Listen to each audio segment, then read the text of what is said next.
Laun guztiok ongi etorri etortzeagatik, Arratsaldeon, buenas tardes. Eskerrik asko etortzeagatik. Muchísimas gracias por vuestra presencia y por vuestro impulso. Antes de dar paso a nuestro invitado, me gustaría comentar muy sucintamente que con el acto de hoy damos comienzo a la 12ª edición del ciclo de conferencias que anualmente organiza la Escuela de Ciudadanía. Proyecto que, conviene recordar, se sostiene gracias al trabajo de muchos y muchas, a las aportaciones económicas que hacen las personas asociadas y a la ayuda financiera que también anualmente nos concede el Ayuntamiento a través de la Concejalía de Cultura, a los que les estamos muy agradecidos. Pero, como he dicho en alguna ocasión, nada de esto tendría sentido si no fuera por vuestro apoyo, vuestra presencia y vuestra lealtad, que nos animan y nos impulsan a seguir creyendo en este proyecto ilusionante que es la Escuela de Ciudadanía. Por lo tanto, muchísimas gracias de nuevo por vuestra presencia, Mila Esker, zuei baita ere, etortzeagatik. Y ahora sí, vamos a dar paso a nuestro invitado de hoy, Santiago, al que agradecemos profundamente la generosidad que haya tenido para visitarnos y para venir a Pamplona.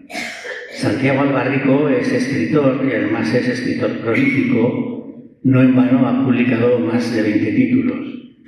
Es filósofo y publica con regularidad artículos de opinión en buena parte de los periódicos de difusión estatal. Como digo, es autor de una vasta obra. Algunos de los títulos de sus libros, no voy a decir más que unos pocos, pero son Dejar de pensar, que publicó a principios de los 80, pero 3 años después publicó Volver a pensar, un compendio sobre filosofía marxista, al tiempo que una crítica a la política que por aquel entonces realizaba el Partido Socialista. Escribió también Viva el mal, viva el capital, que algunos lo recordarán como la consigna de la bruja Averías, uno de los personajes del programa de televisión española La bola de cristal, programa infantil que se emitió durante 4 años a mitades de la década de los 80 y en el que Santiago era uno de los guionistas. Otros títulos son Las reglas del caos, La ciudad intangible, Viva la CIA, viva la economía, o Podemos seguir siendo de izquierdas, panfleto en sí menor. O el más reciente, 14 palabras para después del capitalismo, que es de 2023. Podríamos seguir citando libros y más libros, pero desde luego mucho mejor que le escuchemos y que le demos la palabra a él. Así que, Santiago, es un honor contar con tu presencia. Bienvenido a esta Escuela de Ciudadanía. Estás en tu casa, un día torri, tuya es la palabra. Casco, Pablo, se escucha.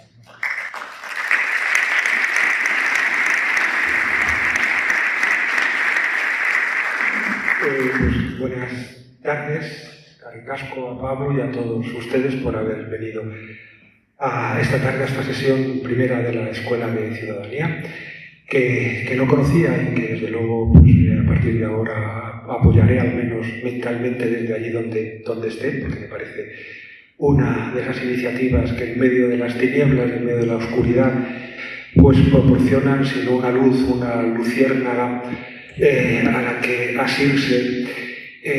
Pues bueno, yo como saben ustedes, algunos a lo mejor estaban allí hace no mucho tiempo, vine a Pamplona, a la universidad, a la Escuela de Democracia, invitado por Jorge Urganoz, a dar una conferencia cuyo tema en realidad era un poco el mismo. Han pasado, ya digo, pues aproximadamente 18 meses y en este mundo inquieto, agitado y febril, pues en 18 meses pasan muchas cosas. Está muy bien a veces releer cosas que uno ha escrito con antelación, cuando de ninguna de las maneras esperaba nada bueno del mundo, pero tampoco esperaba concretamente las cosas que han ocurrido. ¿Qué ha ocurrido en estos 18 meses? Pues muchas más cosas, pero una fundamentalmente, que es la que yo quiero evocar en primer lugar, para pasar a abordar el tema de la complejidad, que es uno de los rótulos que figuran en el título de la convocatoria de esta tarde. ¿A qué me refiero? Pues obviamente al genocidio que desde hace un año se está produciendo en Gaza.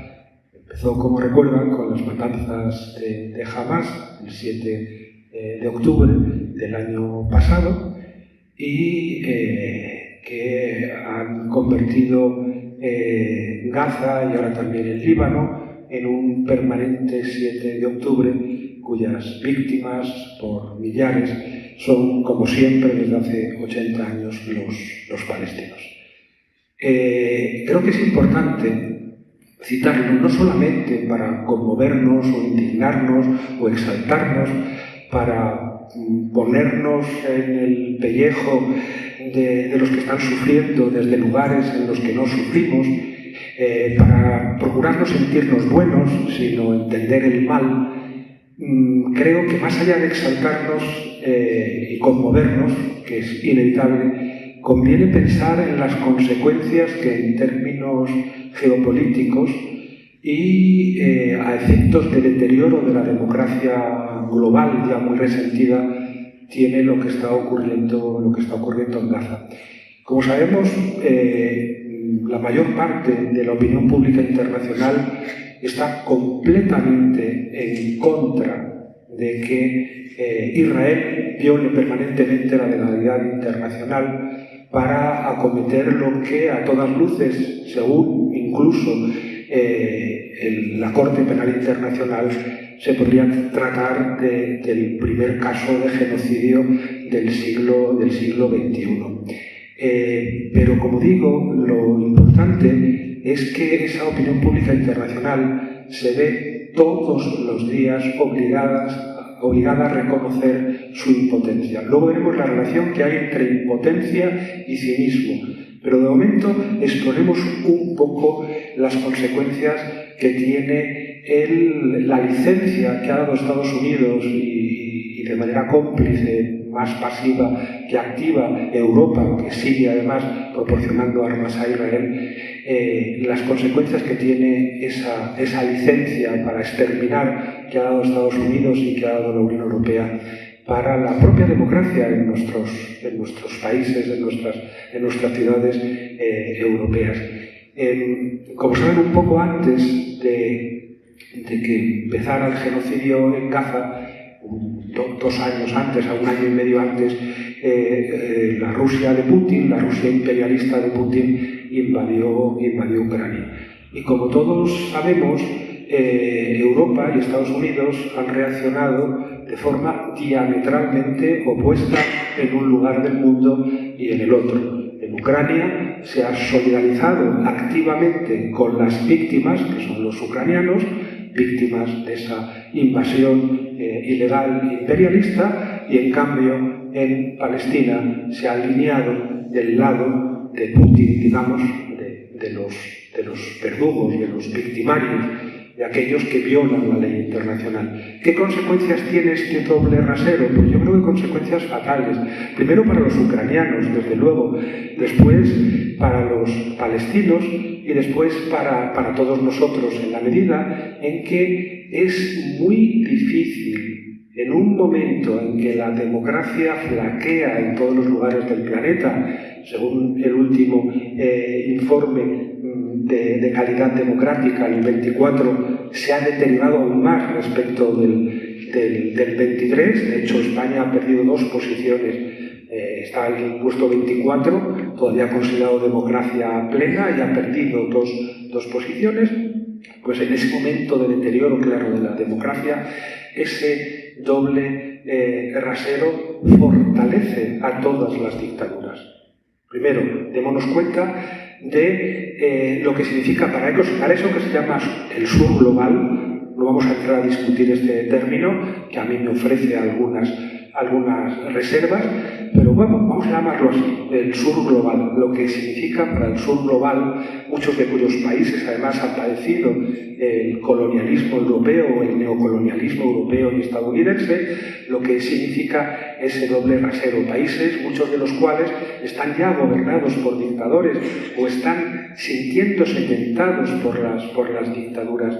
No es posible creer que una democracia apoye un genocidio. Y si una democracia apoya un genocidio, es bastante normal que desde esos países del llamado sur global, el distanciamiento respecto de los europeos y de los estadounidenses, respecto de esos valores europeos que ya Frantz Fanon recordaba que eran solamente un juguete, que a Gandhi le parecían una buena idea, pero obviamente nunca realizada, lo que significa para la adhesión de estos países a valores democráticos este doble rasero respecto de Ucrania y respecto de Palestina, donde la inacción lleva a incluso permitir que Israel bombardee o penetre en campos de las Naciones Unidas, de las fuerzas de interposición de Naciones Unidas. El daño que está haciendo a la legalidad internacional Israel es muy grande, no porque no se haya violado antes la legalidad internacional, sabemos que se ha violado todos los días desde que acaba la Segunda Guerra Mundial, sino porque nunca se había permitido por aquellos que se proclaman paladines de la defensa de la democracia y de los derechos humanos, nunca se había permitido un genocidio transmitido en directo, frente al cual no podemos hacer otra cosa que rasgarnos las vestiduras. En consecuencia, creo que la inacción o el apoyo a Israel en este ya larguísimo racimo de barbarie continuada mina unas democracias que ya estaban muy deterioradas. Pensemos, por ejemplo, en Putin, que siempre ha tenido una relación estupenda con Netanyahu, no ha tenido ningún problema con Israel. Pensemos que en los años 90 cientos de miles de rusos se trasladaron a Israel, y eso obligó primero a Yeltsin y después a Putin a mantener relaciones muy cordiales con el Estado de Israel. Pues pensemos en plena invasión de Ucrania lo bien que le viene a Putin ese doble rasero. El otro día yo vi unas imágenes en las que no sé qué foro público, Putin, que seguro que habla por teléfono con Netanyahu y hasta le felicita por sus acciones, le negaba la mano en público, ¿no? Una imagen que obviamente circuló inmediatamente por todas las redes y que convenció a mucha gente de que en realidad Putin es un luchador antiimperialista que se manifiesta frente a la barbarie israelí, mientras que los ucranianos son cómplices del imperialismo occidental. Pensemos, hablando de complejidad, en lo que significa en efecto en el mundo árabe-musulmán el hecho de que toda una serie de dictaduras que no podemos sino condenar, por ejemplo Irán y Siria, estén en estos momentos apoyando a los palestinos y denunciando la violación de la legalidad internacional que ellos mismos violan todos los días, mientras que los países occidentales aprueban, apoyan la barbarie israelí, le venden armas, no suspenden los acuerdos comerciales con Israel, y la mayor parte de los países de Europa, salvo Irlanda y España, ni siquiera reconocen el Estado de Palestina. Formalidad completamente inútil, pero en un mundo en el que los símbolos cuentan como agarraderos, como asideros de esperanza, hubiera sido importante que lo hicieran. Este mundo es muy complejo, y es muy complejo a todos los niveles. He empezado por el nivel geopolítico, geoestratégico. una complejidad para la que ya no sirven las respuestas simples. Fíjense ustedes que durante décadas vivimos en un mundo que era atroz, hay que decirlo sin ambajes, pero en el que teníamos esquemas de inteligibilidad bastante nítidos, ¿no? El mundo del campismo, del enfrentamiento de bloques entre Estados Unidos y la Unión Soviética era un mundo en el que se producían un montón de guerras que apoyaba una u otra de las dos potencias en litigio, pero era como fácil juzgar lo que pasaba, ¿no? Pues, ¿dónde están los nuestros? Y a esa pregunta, si uno era un liberal proestadounidense, pues respondía de una manera, y si uno era, en cambio, un comunista prosoviético, respondía de otra manera. En todo caso, todo el mundo comprendía más o menos lo que estaba pasando, incluso en la guerra del Vietnam, ¿no? A pesar de que no había intereses petroleros o materiales de recursos materiales. Todo el mundo comprendía lo que estaba pasando.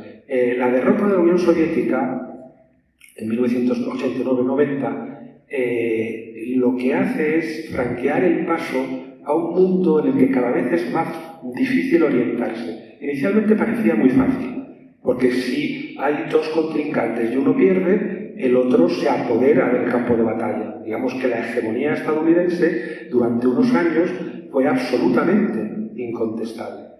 Pero no dura mucho, y es una ingenuidad seguir pensando o seguir queriendo aplicar un esquema de interpretación según el cual Estados Unidos sería omnipotente y sería quien estaría decidiendo todo lo que ocurre en el planeta. Los que vivimos muy de cerca las revoluciones árabes que comienzan en el año 2011 en Túnez, el país donde vivo desde hace 26 años, sabemos muy bien de la inutilidad de aplicar esos esquemas a un mundo que de pronto se vuelve efervescente, que pivota sobre muchos centros al mismo tiempo, que realmente ya no tiene un eje central a partir del cual se puedan ordenar alrededor todos los elementos.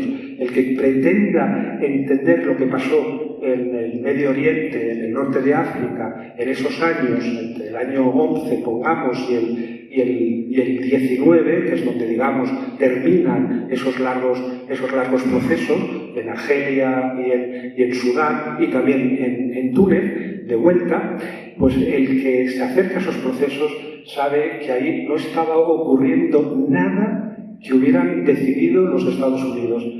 No es que los Estados Unidos no intervinieran, cuidado, los Estados Unidos tienen un poder enorme, es la fuerza más poderosa del planeta, desde luego en armas, pero es una fuerza en retroceso imperial. Y, desde luego, como digo, en el mundo árabe había que introducir muchas otras subpotencias regionales para entender lo que estaba pasando. Lo que estaba pasando tenía mucho más que ver, por ejemplo, entre la guerra a veces sorda, también a veces por vía interpuesta, entre Arabia Saudí e Irán. Pensemos en el Yemen con los hutis bombardeados reiteradamente por Arabia Saudí, pues es uno de esos casos que demuestran que en esa región estaban ocurriendo cosas que no controlaba Estados Unidos y que no interesaban a Estados Unidos. Si hablamos de revoluciones, yo creo que hay que hacerlo, hay que hablar de contrarrevoluciones, porque esas revoluciones fueron todas derrotadas. Y fueron derrotadas por fuerzas muy variadas, la mayor parte de las cuales eran locales, eran endógenas y no exógenas. Y desde luego entre ellas hay que señalar varias muy importantes. De un lado, porque aquí había un reparto, también un litigio claro, estaban Qatar y Turquía, que son las que apoyan la llegada democrática a distintos gobiernos, severamente Egipto y Túnez, de las fuerzas islamistas moderadas, cercanas a los hermanos musulmanes, y del otro lado estaban Arabia Saudí y los Emiratos, que están interviniendo también constantemente y apoyando a los islamistas radicales. Al mismo tiempo, no hay que olvidar la intervención de Rusia las revoluciones árabes sirven de pretexto a Rusia para volver a la escena internacional. De alguna manera, Rusia se entrena en Siria. Es curioso que gran parte o una parte de la izquierda que no conoce bien lo que pasa en esa zona del mundo hable de Siria como un país amenazado por Estados Unidos, intervenido por Estados Unidos o bombardeado por Estados Unidos. Estados Unidos solo bombardeó el Kurdistán sirio para defender a los kurdos de los islamistas radicales del Daula al-Islamía, de Daesh, de los islamistas radicales. El resto de Siria lo ha bombardeado Rusia. Ha bombardeado Rusia reiteradamente para matar a población civil que se oponía al régimen de Bashar al-Assad. Rusia tenía una base en Siria, acude en ayuda de Bashar al-Assad, el carnicero de Damasco, y le proporciona armas y ayuda militar sobre el terreno, con hombres y con aviones. En ese momento que está Obama en el gobierno de los Estados Unidos, no hay ningún interés en intervenir en ese conflicto. Se hacen grandes declaraciones, se pone, por ejemplo, una línea roja, que no se utilicen armas químicas. Bashar al-Assad usa 2 veces armas químicas y Obama se lo traga. Y no se interviene y se permite que se masacre a la población civil.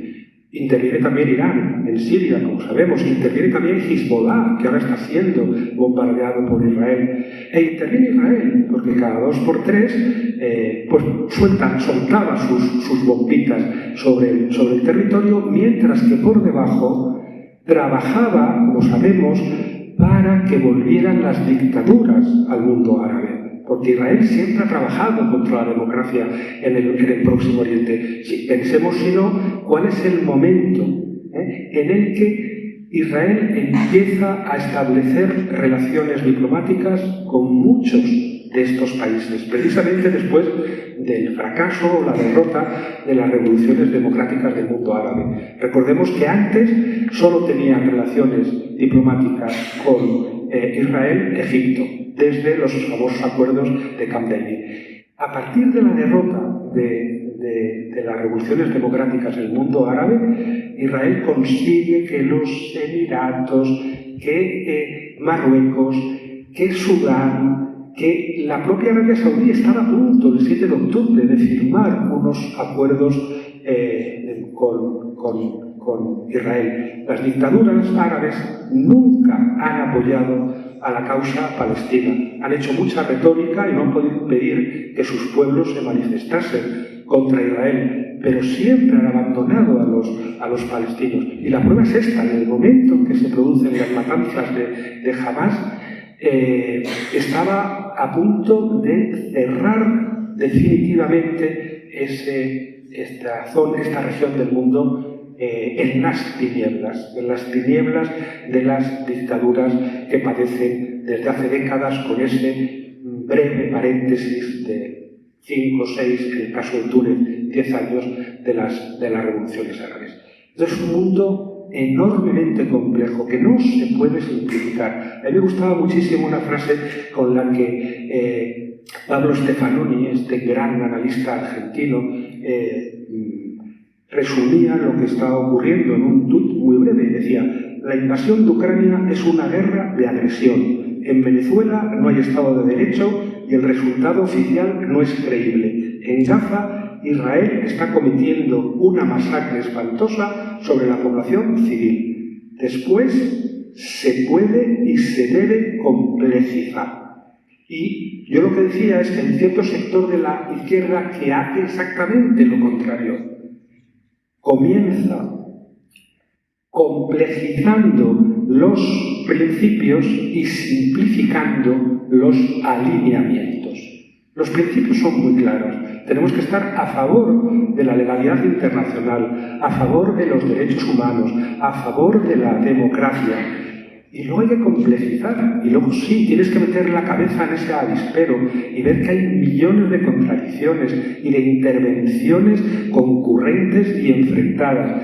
Y ese es un trabajo arduo. Y naturalmente, frente a una complejidad como esta, la pereza a menudo nos gana. Eso es por hablar de la complejidad geoestratégica que no ha dejado de acentuarse con el genocidio israelí en Gaza. Y cualquiera que tenga una mínima noción de lo que está ocurriendo ahí sabe que los esquemas de la Guerra Fría, los esquemas explicativos de la Guerra Fría, como todas las vidas, tuvieron una prolongación espectral durante unos pocos años, pero ya no están vigentes esos esquemas. ¿Y eso qué significa? Significa que de alguna manera hemos vuelto al siglo pasado, hemos vuelto al siglo XX. Y hemos vuelto al siglo XX desde el comienzo. Desde el comienzo quiere decir desde la Primera Guerra Mundial. Sabéis que entre los historiadores cautos, y con razón, hay una cierta renuencia a establecer paralelismos demasiado ceñidos entre procesos históricos semejantes que al menos riman, ¿no?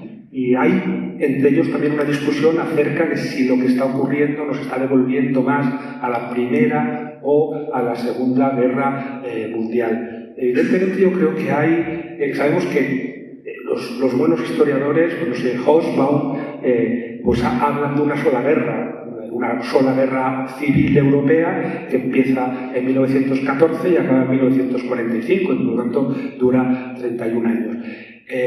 Creo que en estos momentos hay indicios que nos permiten rimar lo que ocurre, al menos de manera asonante, si no consonante, con lo que ocurrió tanto en la Primera como en la Segunda Guerra Mundial. Hay cosas muy parecidas, ¿no? Por ejemplo, ya no tenemos una fuerza hegemónica, ya no tenemos un imperialismo triunfante, tampoco tenemos un imperialismo binario de bloques en equilibrio, tenemos una lucha imperialista más abierta que nunca. Tenemos desde luego a Estados Unidos, que conserva toda su potencia militar y que va a hacer todo lo posible por no perder su hegemonía económica, enfrentada a una China que sigilosa y discretamente se va apoderando de África, se va apoderando del Medio Oriente y va penetrando con sus tentáculos por todas partes, que amenaza a Taiwán en estos días de nuevo. Tenemos a Rusia, pero tenemos a India, tenemos a gigantes como Brasil, y dentro de la región árabe-musulmana, pues ya he citado, tenemos a Qatar, que juega un pequeñísimo como es, un papel muy relevante en la zona, o Arabia Saudí, y que están más o menos emancipados de los yugos que les impuso Estados Unidos hace 80 años tras el final de la Segunda Guerra Mundial. La pregunta es, ¿tenemos que alegrarnos?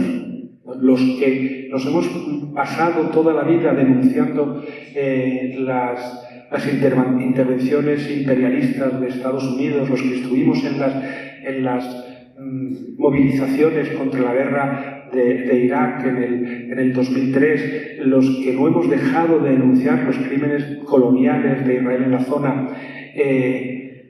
nos tenemos que alegrar de que Estados Unidos pierda su poder en estos momentos. Lo contrario de lo malo es necesariamente bueno, o no lo es. Y para eso quizá conviene responder a otras preguntas. ¿Qué continuidades hay? ¿Qué paralelismos hay? ¿Y qué diferencias hay? Vivimos en un mundo mucho más complejo, fijaros, por lo siguiente. Es verdad, volvemos a conflictos interimperialistas muy agudos que están produciendo guerras sin precedentes. Yo me acuerdo hace como 15 años que Ignacio Ramonet, en respuesta a alguien del público que le llamaba la atención sobre la brutalidad imperialista y los conflictos mundiales, recordaba con datos en las manos que había muchas menos guerras que 10 años antes. Y es verdad, ha habido un momento en que es como si las aguas hubiesen dejado de hervir, pero se han puesto a hervir otra vez, están otra vez en ebullición. Entonces tenemos otra vez muchas guerras, y guerras además brutales. Tenemos, en cambio, diferencias que son muy notables o cosas que se han añadido, ¿no? Pensemos, por ejemplo, qué es lo que introduce la Segunda Guerra Mundial. La Segunda Guerra Mundial introduce las armas atómicas. Por lo tanto, en un contexto de nuevas guerras interimperialistas en las que ya no hay un equilibrio, el hecho de que haya 6 o 7 potencias atómicas, entre ellas Israel, pues no puede dejar de producir inquietud, ¿no? Tenemos al mismo tiempo un marco, en términos culturales, consumista, neoliberal, que es algo que empieza en los años 50 del siglo pasado y que, lejos de atenuarse, se va acentuando con los efectos colaterales consabidos, efectos desde luego para los límites materiales del planeta, para el medio ambiente, algo que desde luego en el año 45 no existía, como sabemos es en los años 70 cuando el Club de Roma emite su famoso informe y alerta sobre el calentamiento del planeta y el cambio climático. El cambio climático es también una novedad que está asociada a este modelo neoliberal de consumo. Un modelo neoliberal de consumo que además de los efectos climáticos o ecológicos, tiene efectos sobre la subjetividad tan graves que de alguna manera también explican, y ahora intentaré razonar por qué, también explican las dificultades que tenemos para abordar la complejidad.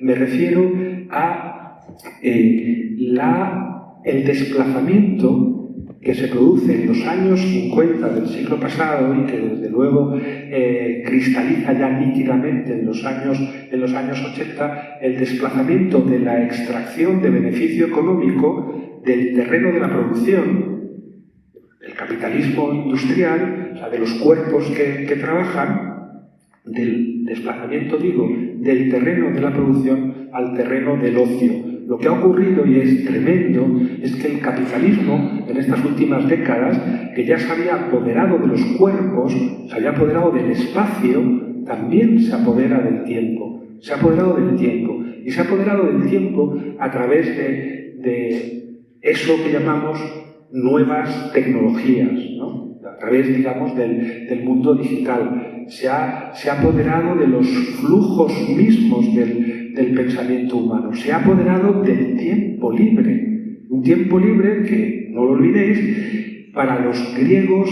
era sinónimo de escuela y de aprendizaje, ¿no? La palabra ocio se decía escolé, que es la palabra que da lugar al término castellano escuela. Escuela es ocio. El ocio era la condición del aprendizaje para los griegos. Dejemos a un lado ahora, que no es baladí, el hecho de que las mujeres y los esclavos estaban apartados del ocio. Pero en cualquier caso es importante ese concepto. Ver cómo, de pronto, bajo esa presión del capitalismo que necesita explotar también el tiempo y no solamente el espacio, las mentes, el tiempo libre, el tiempo de ocio, es fagocitado y explotado. A mí me gusta siempre citar a Bernard Stiegler, este filósofo francés que murió hace 4 o 5 años, que forjó esta fórmula, para mí muy elocuente, que hablaba de proletarización del ocio, ¿no? Y decía, de la misma manera que es proletario aquel trabajador que no es dueño de sus medios de producción, en una definición clásica del marxismo, pues se habla de ocio proletarizado cuando el sujeto no es dueño de sus medios, digamos, de recreación, de producción de cultura, de explotación del tiempo libre, de exploración del tiempo de ocio. Y obviamente lo que ha homogeneizado todos los tiempos de ocio es esa gran maquinaria digital que, como sabemos, además entra de alguna manera en conflicto con el capital industrial, cuya residencia al menos simbólica es Silicon Valley, que se ha apoderado del tiempo de ocio de todos los seres humanos, que hemos acabado sincronizando nuestros placeres en una especie de macromáquina o de macroórgano que extrae beneficio material para muchas empresas cada vez que nos reímos, cada vez que nos emocionamos, cada vez que escribimos algo en un tuit o subimos un vídeo a TikTok. La complejidad está muy relacionada con esta diferencia respecto de lo que ocurrió hace 100 años en la Primera y en la Segunda Guerra Mundial, con la diferencia tecnológica. Sabemos cómo se usa la tecnología, ¿no? Fundamentalmente para 4 o 5 cosas. Ahora mismo la tecnología, y ya con el acelerón de la inteligencia artificial de manera mucho más clara, pues se enfoca en términos capitalistas en varias direcciones. Una, claramente, la guerra. Estamos viendo ya, yo muchas veces hablaba en otras conferencias de los drones sin piloto, ¿no? Los drones son ya han quedado completamente banalizados, interiorizados en nuestra vida cotidiana, casi doméstica, ¿no? Hay mucha gente que tiene ya un dron, pero fijaros que en Gaza se está utilizando la inteligencia artificial para que determine los objetivos. Acordaos del drama que suponía para algunos pilotos, el determinar objetivos. Para Claude Easterly, el que eligió Hiroshima como objetivo del lanzamiento de la primera bomba atómica, fue un drama que él no sabía explicarse. Él que, como consecuencia de esa bomba, hubieran muerto enseguida 150.000 personas derretidas a sus pies. Bueno, ese problema, que ya era un problema, porque desde el aire es muy difícil representarse los efectos que se producen abajo, eso que Günther Anders, el filósofo alemán, llamaba el declive prometeico, ¿no? La desproporción que existe entre lo que podemos hacer y lo que podemos representarnos, lo que podemos imaginar. No es posible para una imaginación humana establecer una conexión, una relación entre un cuadro de mandos en el que aprietas un botón y la muerte a 5.000 metros de 150.000 personas. Pero había todavía alguien ahí dentro, un cuerpo ahí dentro. Ahora ya no hay cuerpo, son drones. Y además no son drones ya ni siquiera manejados por un señor o una señora que está en Florida y que juega a los videojuegos en una pantalla de ordenador. Ya no. Se ha automatizado a través de la inteligencia artificial, y ya no hay ninguna voluntad humana que decida esa monstruosidad. Por un lado, la guerra. Sabemos cómo se utiliza la tecnología de la guerra, cómo se utiliza para la seguridad, cómo se utiliza ya la tecnología en el ámbito jurídico, con sesgos, obviamente, como siempre, de clase, de raza y de género, pero están en algunos países, entre otros China, que es la vanguardia tecnológica del mundo en estos momentos, se está utilizando la inteligencia artificial y los algoritmos para determinar qué sujetos son proclives a cometer delitos y qué sujetos son proclives a reincidir en el campo delictivo. Y hay jueces que recurren ya a estos algoritmos para imponer una sentencia. Curiosamente nos encontramos con que estos algoritmos, que obviamente han sido elaborados previamente por seres humanos, pero que ya se han automatizado en los seres humanos, pues siempre imponen penas más severas, como más proclives a reincidir en un delito, en Estados Unidos, por ejemplo, a los negros o a los latinos. Es otro campo. Pensemos también en la medicina, ¿no?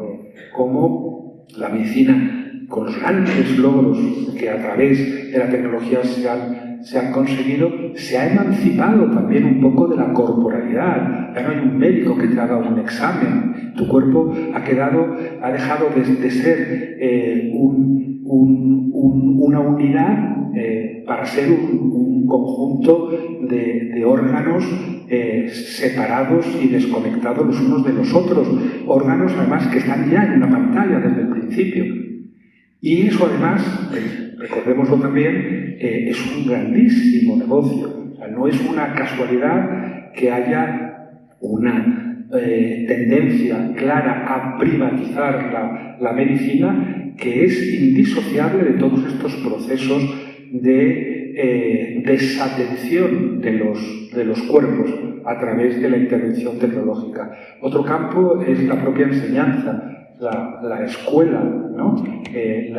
La creencia absurda, obviamente impuesta desde Silicon Valley, que no utiliza los gadgets que ellos han inventado, de que se aprende mejor y de manera más divertida si uno tiene tablet o tiene pizarras electrónicas, etc. Cuando está totalmente demostrado por distintos estudios muy rigurosos que, por ejemplo, la memoria funciona mucho mejor cuando se escribe a mano y no en un teclado, que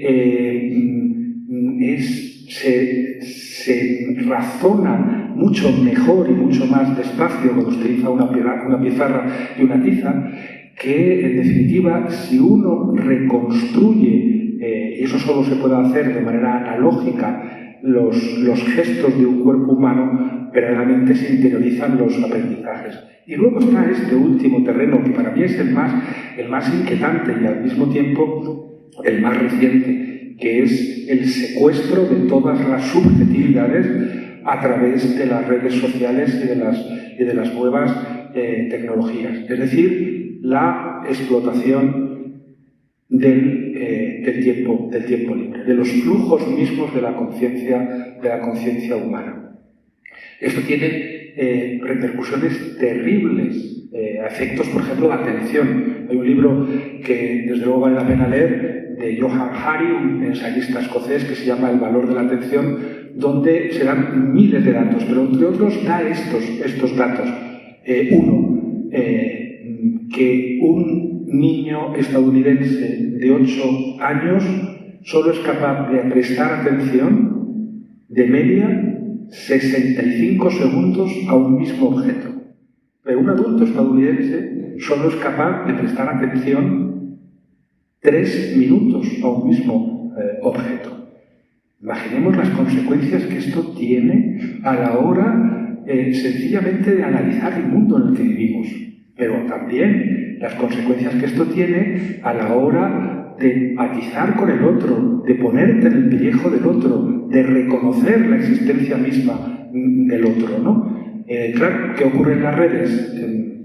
Pues que las imágenes de las matanzas israelíes en Gaza se cruzan o se suceden a toda velocidad o se simultanean con imágenes de un gol que ha metido no sé qué jugador de fútbol, con las imágenes de un baile en TikTok y con las imágenes de una cabalgata o de una escenografía teatral.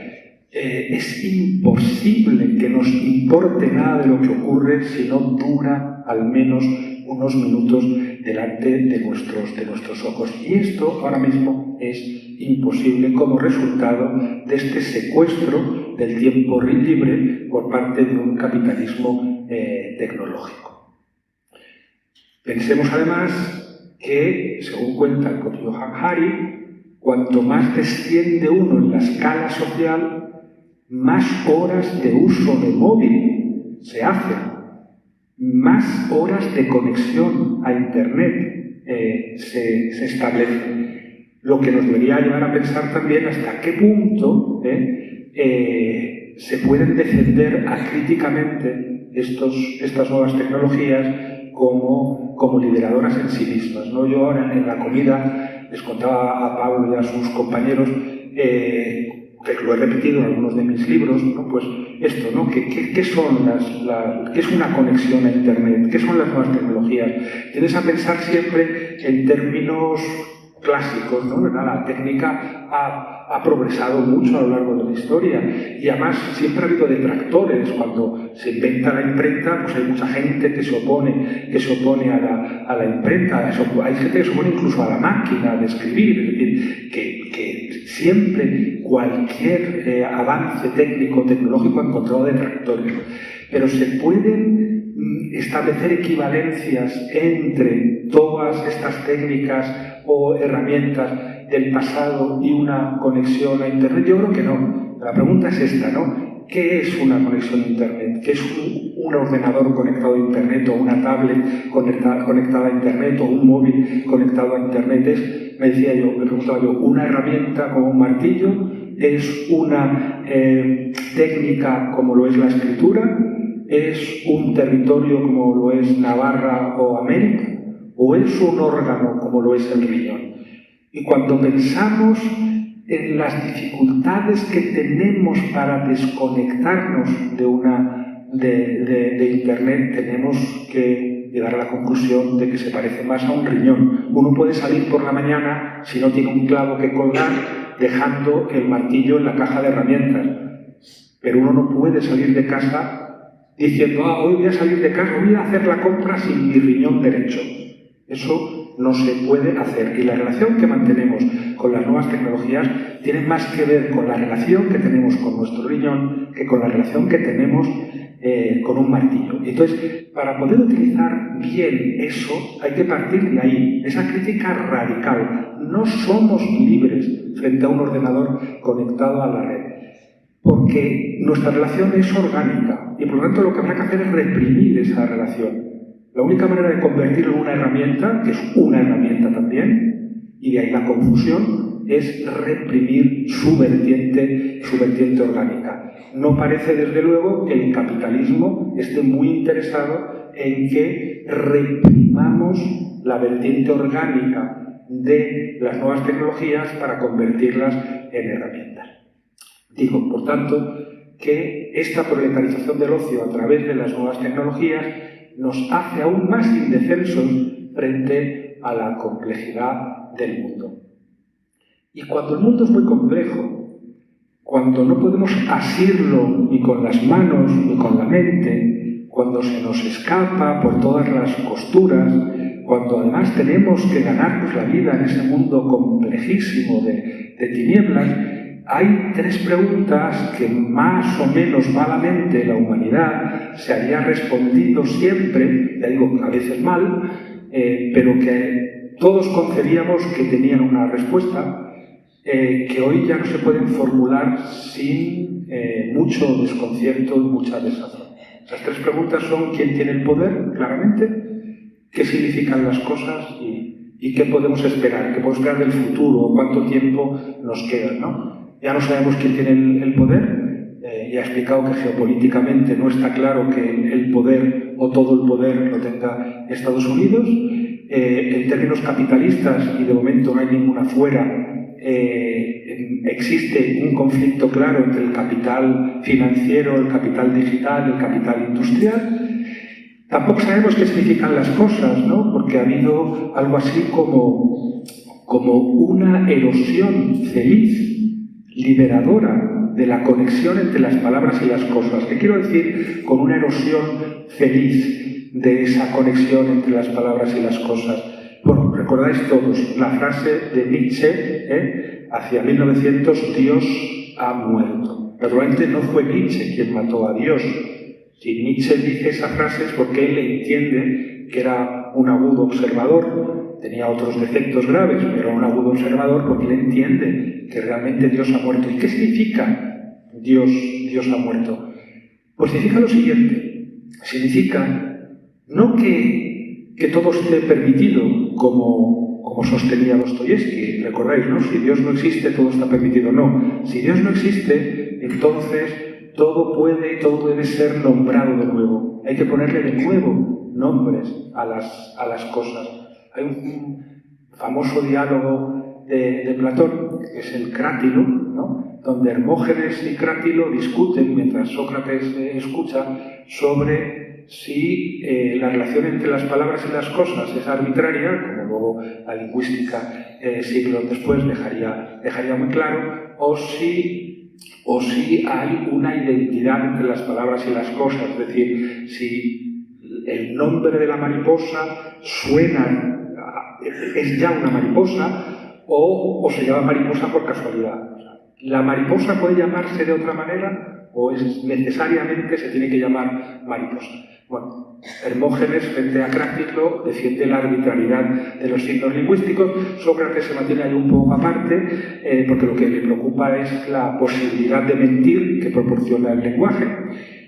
Pero bueno, esa discusión, que es la de quién pone los nombres a las cosas, es la que de alguna manera Nietzsche dice que hay que volver a plantear. Porque si Dios ha muerto, todo puede ser renombrado. Entonces, ¿quién pone los nombres nuevos a las cosas? ¿Será el neoliberalismo? ¿Será de nuevo la Iglesia? ¿Será la ultraderecha? Este es un problema muy grave, porque nos encontramos precisamente que frente a esa complejidad, en este contexto de desatención antropológica, cuando preguntamos qué significan las cosas, queremos tener una respuesta clara, firme, y por ahí entra la ultraderecha. Recordad lo que pasó en el 15M. En el 15M ya estaba ahí la pregunta: ¿quién tiene el poder? ¿Qué significan las cosas, las palabras? Y la respuesta que dio el 15M fue una respuesta inesperadamente sensata y saludable. Se acusó a las instituciones democráticas, pseudo-democráticas, se acusó a los bancos, se acusó a los corruptos, se acusó a una ya así llamada casta que en realidad era dueña de la bolsa y de las riquezas del país, se acusó a la desigualdad social. Bueno, pues fijaros lo que ha pasado en esta década, que a las mismas preguntas ahora mucha gente está respondiendo que el poder lo tiene el lobby LGTBI, o que hay una conspiración para atraer inmigrantes y sustituir a la población de raza castiza española por moros y negros, y que necesariamente un hombre quiere decir pene, una mujer quiere decir vagina, y no por casualidad. De alguna manera, toda la propaganda movilizadora de la ultraderecha en toda Europa, en todo el mundo, tiene dos pivotes, ¿no? Uno es la inmigración y otro es la homofobia y el antifeminismo, porque hay una necesidad de respuestas claras. Y el futuro es un muro. No se puede imaginar el futuro, como dice Fischer, ¿no?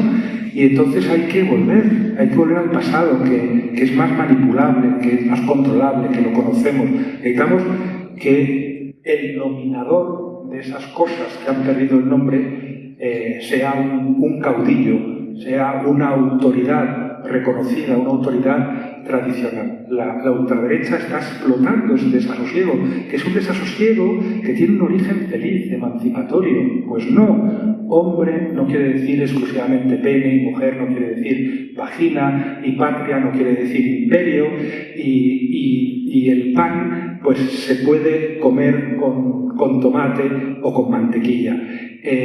Y necesitamos respuestas muy sencillas frente a la complejidad. Es eso que llamaba Ernesto de Martino, el antropólogo italiano, en otro momento de mucho desconcierto, el apocalipsis cultural, que es cuando las cosas o significan demasiado, tienen demasiados significados o solo tienen uno, ¿no? Esto, la oposición entre la oligosemia y la polisemia. Yo lo he llamado a veces pansemia. Esto de que de pronto una palabra signifique tantas cosas que se vuelve inmanejable. Fijaos lo que ha pasado con la palabra democracia, o lo que ha pasado con la palabra libertad. Cómo se ha apropiado la derecha de la palabra libertad, no naturalmente para proteger, reivindicar o realizar, ejercitar la libertad, sino para que no significase nada. Y si no significa nada, deja de ser utilizable. Pensemos en eso, en esa polisemia o pansemia, y frente a esa polisemia o pansemia, la oligosemia, que es lo propio de todas las iglesias fanáticas, las sectas, los radicalismos religiosos, los puritanismos, ¿no?, que necesitan que cada palabra tenga un solo significado y solo uno, a partir del cual se pueda construir un mundo en el que nos movemos con cierta comodidad o con cierta luz, aunque sea falsa. Todo eso ha pasado. Entonces, ¿qué ocurre frente a esa complejidad, con esa necesidad de respuestas simples que tenemos en un mundo en el que la legalidad internacional es violada permanentemente y lo único que podemos hacer es llorar porque nos sentimos completamente impotentes? Lo que se impone es el cinismo, que es otro de los rótulos del título de esta intervención de esta tarde. Es muy importante porque el cinismo, lo contrario del cinismo es la hipocresía. Y de pronto nos tenemos que volver como grandes defensores de la hipocresía. Si lo pensamos bien, una democracia con sus instituciones no es más grande no es otra cosa que un conjunto de hipocresías estables, ceremoniosas y performativas, ¿no? Un montón de ficciones. Hay cosas que se llaman pues, la división de poderes, el habeas corpus, la deliberación parlamentaria. Bueno, pues sabemos que son ficciones y como ficciones tienen un valor performativo. Por eso es muy peligroso dejar de ser hipócritas. O sea, cuando de pronto la derecha sale de entre las costuras de Internet y empieza a decir en público cosas que solo se decían en voz baja, de la hegemonía gramsciana, ¿no? La hegemonía, por ejemplo, la tenía el feminismo. Y había un montón de personas que, no sé, en forocoches o en otras foros de Internet, pues decían verdaderas barbaridades, ¿no? Y sacaban a la luz su virilidad hispana sin ninguna vergüenza. Pero hasta tal punto la hegemonía feminista parecía perfectamente asentada que todo el mundo era muy hipócrita. Y yo lo que quiero es que la gente sea muy hipócrita, que sea hipócrita las 24 horas del día, los 365 días del año. Quiero que las instituciones democráticas sean hipócritas. Yo quiero que, aunque piensen otra cosa, que proclamen y defiendan los derechos humanos. Tienen que ser políticamente correctas las instituciones democráticas.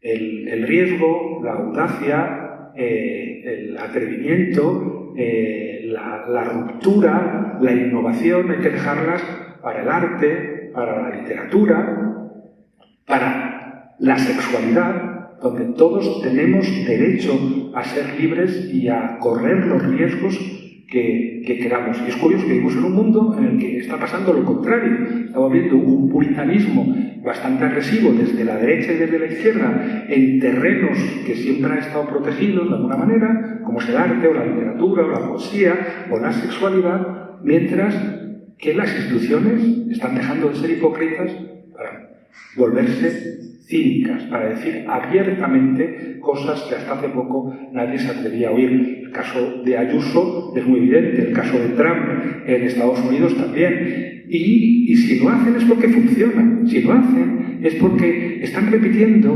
ese gesto que hizo un señor muy bajito, con bigote, antes de causar 80 millones de muertos, cuando se subió en un taburete y les dijo a los alemanes: voy a decir lo que todos pensáis y no os atrevéis a decir. ¿Pensaban eso todos los alemanes?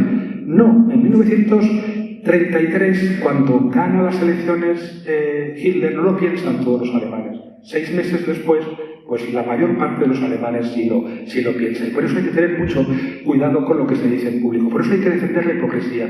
Y el cinismo es inseparable de la impotencia. Y por lo tanto, no voy a acabar, porque entiendo que llevo una hora. El cinismo es inseparable de la impotencia, y el cinismo, que es la erosión misma de la hipocresía democrática y la corrosión absoluta de las libertades que todos tenemos que proteger, tiene que ser combatida. No podemos resignarnos a no hacer nada. No podemos, porque el cinismo consiste en eso, en aceptar lo que te cae encima como natural y expresarlo con toda naturalidad, ¿no? Esto es lo que hay, no podemos permitirnos los derechos humanos. Hay que combatirlo. Ese cinismo hay que combatirlo. La única manera de combatir ese cinismo corrosivo es combatir la impotencia. ¿Y cómo combatimos la impotencia? Pues es verdad que no lo sabemos muy bien. Lo que está claro es que si tenemos que renombrar el mundo, lo tenemos que renombrar entre todos. Y para renombrarlo entre todos, el otro día Miquel Ramos, este gran especialista en fascismo, utilizaba una posición que me parecía muy interesante, ¿no? Entre redes sociales y tejido social. Tenemos que construir tejido social. Es verdad, decimos, hay poco tiempo, urge una solución, pero creo que ya hemos comprobado en esta última década, concretamente en España, que las urgencias, lo de tener que atarse los zapatos al mismo tiempo que corres, no es una buena idea, porque tropiezas.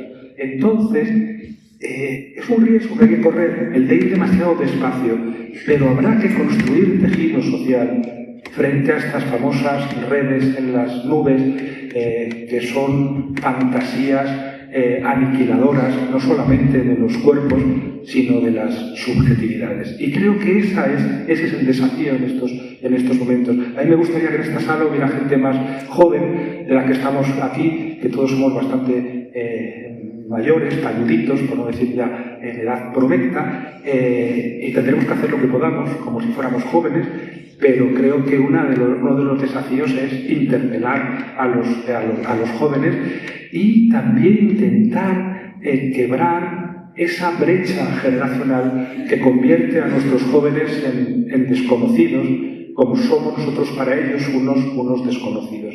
Entonces, el tejido social no solamente tiene que ser horizontal en el espacio, sino también vertical en el tiempo. Y aquí, en estos momentos de retroceso, de desdemocratización y de impotencia, vale todo, desde ir al cine hasta enamorarte, hasta la escuela de ciudadanía, hasta una manifestación. Todas las teclas hay que tocarlas, todas las teclas que conecten a los cuerpos deben ser exploradas sin descanso, como la única resistencia frente al cinismo, que es la resistencia frente a la corrosión de la democracia.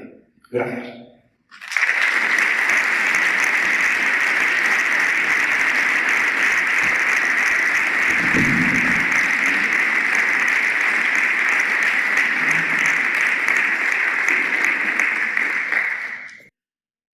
Bueno, tenemos tiempo hasta las 9, entonces tenemos media hora para formalizar un debate. Me gustaría que las preguntas fueran cortas y que las respuestas también pues, fueran... Mientras surge algún voluntario o voluntaria que haga alguna pregunta, yo debo confesar que me queda un poco con ganas de que toques un poco más explícitamente el panorama de la izquierda en el Estado. Tenía punto por aquí, se me ha pasado decir eso de que, en opinión de muchos, eres uno de los pensadores más influyentes del espacio de la izquierda. Y uno de los libros que he citado dentro de tu prolífica obra llevaba por título «Podemos seguir siendo de izquierdas», panfleto en sí menor. Pues mientras anima a algún voluntario o voluntaria a hacer alguna cuestión, ¿nos puedes comentar un poco por qué ese título, panfleto en sí? El riesgo de que hable una hora. Tú verás. Bueno, pues en 5 minutos. No sé si lo ha apagado ahora se ve, ¿no? Sí, perdón.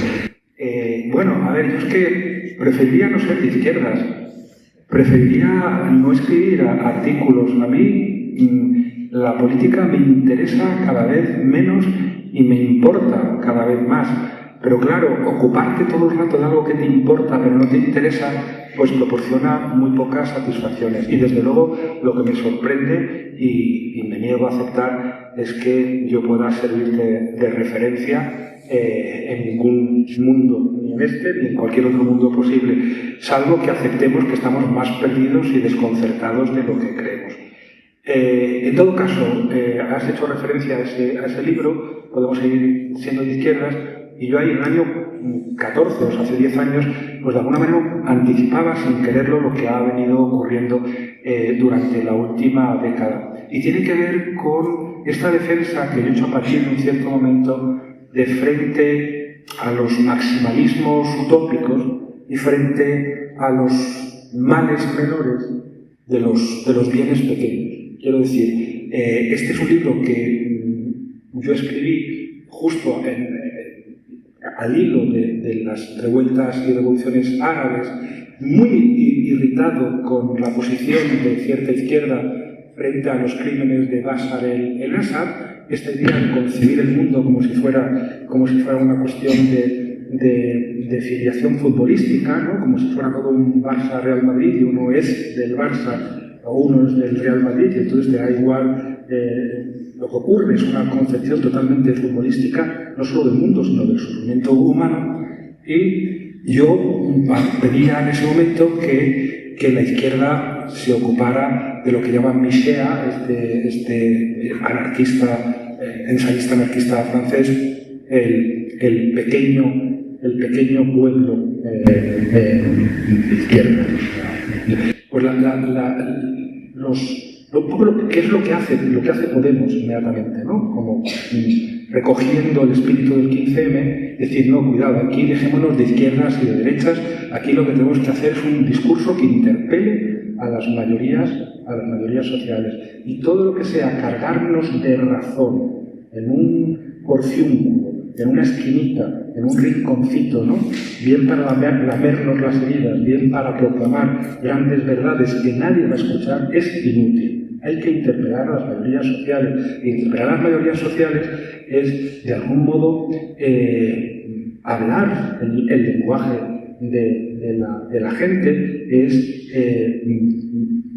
esto lo que se hizo al principio, pues dar la batalla en sitios donde a la izquierda nunca nos había apetecido dar la batalla, dar la batalla en televisión, dar la batalla en las redes sociales, cosas que a mí me parecen horribles, pero creo que hay que hacer, dar la batalla allí donde realmente la gente normal está construyendo su subjetividad y su respuesta frente al mundo, porque si no damos la batalla ahí, la va a dar la ultraderecha, ya la está dando y la está ganando.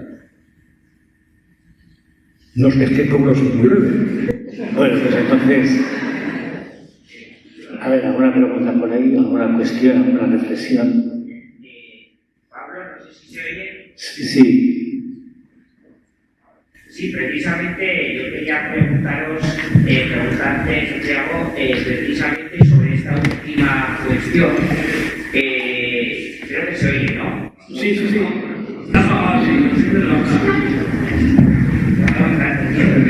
Yo creo que está encendido, ¿no? Sí. Eres Chema, ¿no? Sí, lo digo de viva voz, que precisamente yo lo que te quería preguntar era tirar ese último hilo, ¿no? Últimamente la sensación hemos visto al dueño de X apoyar claramente a toda la red ultraderechista, está apoyando ahora a Trump. La sensación que da es que prácticamente todas las grandes redes sociales están en manos, ¿no? de gente bastante derecha, por no decir de ultraderecha, ¿no? Y hay una cierta impotencia de qué hacer, ¿no? Decías ahora, ¿no? Hay que dar la batalla en las redes sociales, pero da la pinta que la batalla está perdida de antemano porque están haciendo trampa, ¿no? Los dueños de esas redes, ¿no? No sé si puedes profundizar por ahí, cómo podemos afrontar esa pelea tan desigual en ese mundo que, como bien decías, cada vez es más importante y está alterando nuestra forma de ver el mundo, de comportarnos, todo ello.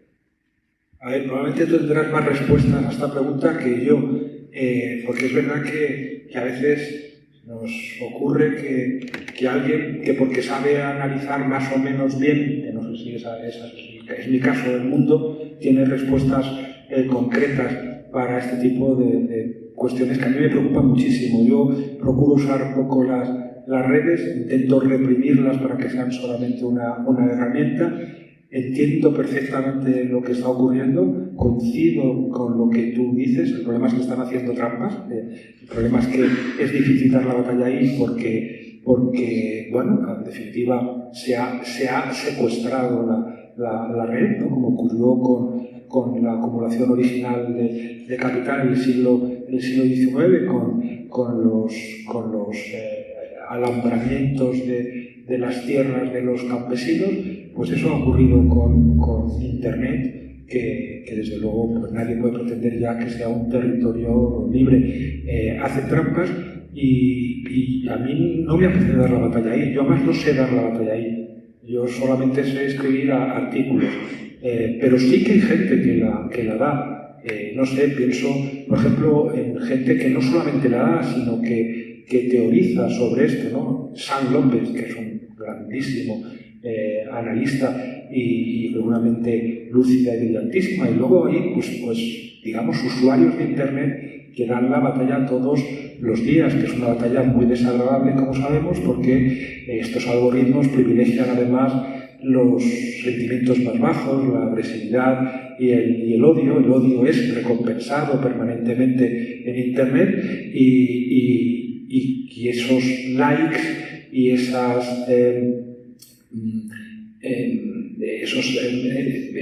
énfasis en el odio son generadores de beneficio económico.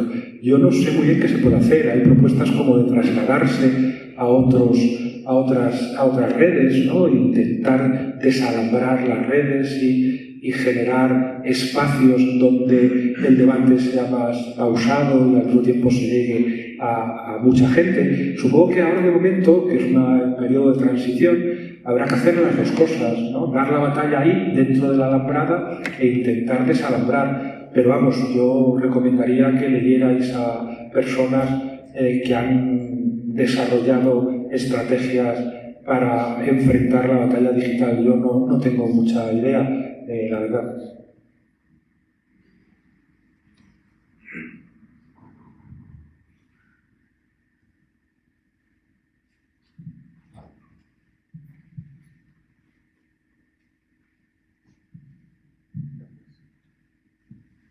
En este acercarse a la construcción de subjetividades del día a día, tiene todavía un papel la utopía, y el que no le busquemos ese papel tiene algo que ver, o ves que pueda tener algo que ver con la desafección política de los jóvenes.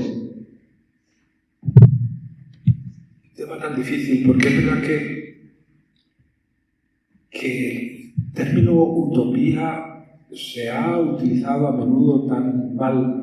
Las utopías también han acabado produciendo tantos muertos que es otra de esas palabras como democracia o libertad que habrá que resignificar y rescatar. Lo que sí es cierto es que vivimos en un mundo en el que incluso en términos cinematográficos o narrativos se ha impuesto como único horizonte posible el contrario, de la distopía. Y sí que creo que, como Fischer siempre dice, ¿no? Cuando habla del realismo capitalista, ¿no? Esto de que no podamos imaginar ninguna alternativa dentro del capitalismo, yo sí que creo que eso es una fuente de impotencia adicional. La incapacidad para imaginar una alternativa hace que no busquemos una alternativa. Al mismo tiempo, la desafección de los jóvenes yo creo que tiene mucho que ver, de nuevo, con la cuestión digital. Yo creo que tiene que ver con la pérdida del cuerpo, con el hecho, fíjate, aquí me estaba hablando ahora al mirar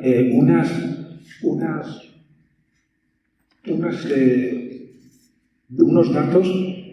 Viene un cuadro que explicaba cómo había ido evolucionando desde el año 1933 hasta 2024 la sociabilidad de los seres humanos, de los europeos, en concreto de los ingleses. Y la pregunta era ¿cómo conocen los ingleses a sus respectivas parejas? Es muy interesante el dato, ¿no? Porque fijaros, esta descorporización de la vida humana. En 1933 uno conocía a su pareja por este orden en la familia, en el colegio, entre amigos o entre vecinos. En 1951, primero era la familia, luego los amigos, luego el colegio, y aquí de pronto, fijaros que es interesante, se introduce el bar-restaurante. Estamos a principios de los años 50, cuando el modelo de consumo empieza a apoderarse del mundo.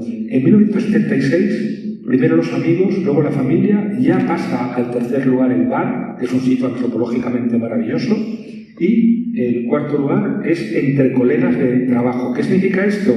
Que ha empezado a trabajar la mujer. Porque si antes uno no se casaba con colegas de trabajo, es porque entre los colegas de trabajo había muy pocas personas del otro sexo, ¿no? Y después de los colegas de trabajo, que ya es en segundo lugar, en 1996, está el bar, luego la familia, luego ya el colegio, los vecinos, y por primera vez entra aquí, en 1996, las redes sociales, es decir, las relaciones online, que son solamente un 1,98, o sea, prácticamente nada. Pues hoy, en 2024, el 61% de los ingleses conocen a su pareja a través de Internet. Y después van los amigos, a través de amigos, ya con un lejanísimo 13%, los colegas de trabajo, un 9%, y el bar, que es el mejor sitio para conocer a alguien, pues solo en un 5% de los casos. Y yo creo que la desafección de los jóvenes tiene que ver con el hecho de que no pueden construir nada en común. Se dan cuenta de que no pueden construir nada en común.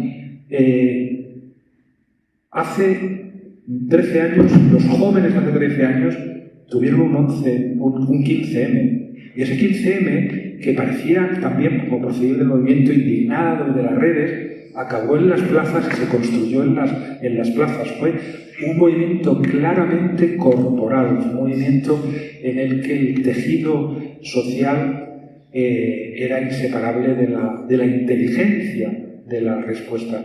Y esto es muy difícil, ¿eh? Si incluso a tu pareja la conoces a través de Internet, que es un lugar, que es un no lugar, donde no hay relaciones corporales, al contrario que en la fábrica o en el bar, donde pocas protestas articuladas se pueden construir, pues ¿cómo nos van a sentir desafectos? Es esto, muy bonito. Había en el pueblo donde yo tengo media casa, aquí en España, Pedralaves, en el sur de Gredos, en Ávila, un día paseando me encontré una pintada muy, muy bonita, que decía juntos no somos menores. Pareció, me despertó una enorme curiosidad y una intriga increíble. ¿Cómo que juntos no somos menores? Bueno, y podemos imaginar en efecto a dos adolescentes, no en este periodo de la historia, pero a lo mejor en la época de Shakespeare, ¿no? A Romeo y Julieta, a los que no se dejara casarse porque tenían 14 años y dijeran, mucho cuidado, que entre los dos sumamos 28 años, somos mayores de edad, ya no somos menores, no. Pero yo creo que esto tiene una lectura muy política. Juntos no somos menores quiere decir que cuando estamos juntos razonamos mejor, cuando estamos juntos somos más inteligentes, cuando estamos juntos somos capaces de imaginar una alternativa de futuro. Y si recordáis, el proyecto de la Ilustración era construir ciudadanos mayores de edad. Cuando Kant se pregunta qué es la Ilustración, dice eso, es que los seres humanos lleguen a ser mayores de edad porque hasta ahora han sido menores de edad. Y en realidad, si lo pensamos bien, todos los votantes somos en estos momentos menores de edad. Y la única manera de que volviéramos a ser mayores de edad es esta, ¿no? Que nos reunamos físicamente en bares, en lugares de trabajo, en centros culturales, en las calles, en los montes, donde sea, porque creo que es lo que puede inspirar afección. La desafección, es mi impresión, tiene mucho que ver con la imposibilidad de construir espacios comunes de mayoría de edad. Tiempo para una última cuestión. ¿Sí? ¿Se escucha? ¿Se escucha? Sí. Bueno, la última pregunta es muy rápida. Me ha gustado mucho una referencia que has hecho en tu charla sobre la defensa de los principios y luego poder complejizar todo lo que haga falta, ¿no? Ya te la leí, creo, este verano, un artículo, y en algunas discusiones de los últimos tiempos la he puesto encima de la mesa, ¿no? Y es con no sé, algunos estilos de pensamiento que tienen algunos sectores muy progresistas, ¿no? Que están especializados en complejizar todo, quizás hasta el exceso, ¿no? Y eso te da pie a caer en el nihilismo o el escepticismo por naturaleza y demás. No sé, podrías apuntar un poquito más. Sí, bueno, creo que es esta cuestión. Tenemos que ponernos de acuerdo en ciertos principios básicos. Que yo diría, fíjate, que son realmente de sentido común. Voltaire, cuando se preguntaba qué es la razón, decía, es aquello que todos pensamos por igual cuando estamos tranquilos. En momentos de tranquilidad, que son los que se llaman los momentos constituyentes, que son momentos de ficticia tranquilidad, porque los seres humanos nunca estamos tranquilos, y menos en panoramas como estos, hemos generado principios. Hay como una especie de foro común universal de ficticia tranquilidad en la que hemos elaborado principios. Y esos principios son, de alguna manera, los únicos que han introducido un poco de progreso en la historia, como siempre dice mi amigo Carlos Fernández de Liria, ¿no? Por ejemplo, los principios que tienen que ver con el derecho.